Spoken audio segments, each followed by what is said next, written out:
બનાસકાંઠામાં વરસાદ ખેંચાતા ખેડૂતોની ચિંતામાં વધારો થયો છે, તો શું છે સમગ્ર અહેવાલ આવો જોઈએ।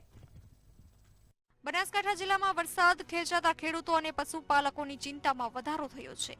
અગાઉ થયેલા વરસાદ બાદ ખેડૂતોએ મોંઘા બિયારણ લાવી મગફળી અને જુવાર સહિતના ખરીફ પાકોનું મોટા પાયે વાવેતર કર્યું હતું। જો કે હાલ પાકને પાણીની જરૂરિયાત હોવા છતાં વરસાદ ન પડતા પાક સુકાઈ રહ્યો છે। જો આગામી દિવસોમાં સારો વરસાદ નહીં થાય તો પાક નિષ્ફળ જવાની ભીતિ સેવાઈ રહી છે। વરસાદ ખેંચાવાથી કહેવામાં તો શું છે, ખૂબ જ નુકસાન છે। મગફળીના પાકો, જુવારના પાકો એ તો નિષ્ફળ ગયા જ છે, પણ અત્યારે આ વિસ્તાર પશુપાલન ઉપર નિર્ભર હતો, તો એમાં પણ ઘાસચારાની ખૂબ જ તંગી છે। પાણી વગર ઘાસચારો પણ મળી શકે તેવી પોઝિશનમાં નથી। વરસાદ ખેંચાવાથી મગફળીને હાવ એકદમ સુકારો આવી ગયો, પીળી પડી ગઈ છે, અને તોય છતાં અમારે તો પશુપાલન છે। પશુપાલન માટે ઘાસચારો પણ થાય એમ નથી, એટલો વરસાદ ખેંચાઈ ગયો છે। કયા કયા પાકોનું અત્યારે નુકસાન થયું છે? અત્યારે જુવાર ને મગફળી છે, પછી કોઈ કઠોળ છે, આવા બધા પાકોને નુકસાન બહુ થયું છે। કારણે ખેડૂતોએ તમામ ખર્ચ કરીને વાવેતર કરી નાખ્યા છે, જેવા કે મગફળી છે, મકાઈ છે, ઘાસચારો, બાજરી, જુવાર વગેરેના એરંડા મોટા પ્રમાણમાં વાવેતર થઈ ગયું છે। પરંતુ છેલ્લા 15 દિવસથી વરસાદની ખેંચ ઊભી થઈ છે, એટલે અત્યારે ટ્યુબવેલ એટલે બોરથી પિયત ખેડૂતો ચાલુ કરી દીધું છે, પરંતુ વધીને 20થી 25% વધારે એરિયા બોરથી કવર થાય એમ નથી।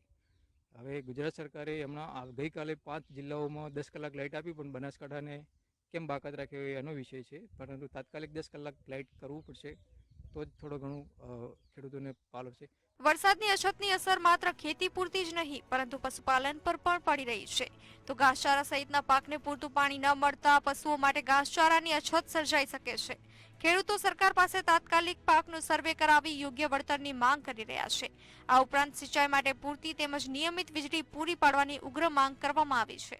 વરસાદ ખેંચાયો છે અને વરસાદ ખેંચાતા જ ખેડૂતોની હાલત જે છે તે કફોડી બની છે, કારણ કે ખેડૂતોએ મોંઘા બિયારણ અને મોંઘી દવાઓ લાવી અને મગફળીનું જે વાવેતર કર્યું હતું, અત્યારે તો મગફળીની જે વાવેતર છે તે સુકારા ઉપર છે, પાન પણ પીળા થઈ ગયા છે।